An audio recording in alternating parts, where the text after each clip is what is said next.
Hey friends, if you encounter WAN connection error on your Windows PC, then please watch this video. I will guide you through the resolutions. The first solution is to restart your router, and how would you do that?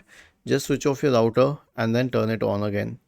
The next solution is to check the LAN and WAN ports. Now I'll tell you the difference between LAN and WAN. WAN means wide area network or simply your internet, and LAN means the connectors in between your router and your computer and two computers or two routers and all.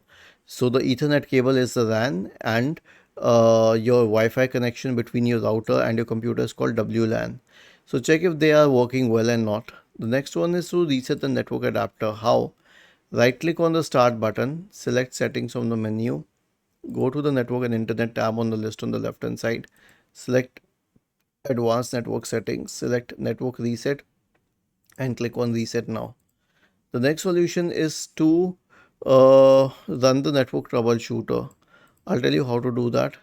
Right click on the start button, select settings from the menu, go to the system tab on the list on the left hand side, select troubleshoot, select other troubleshooters, and then click on run corresponding to the network adapter troubleshooter.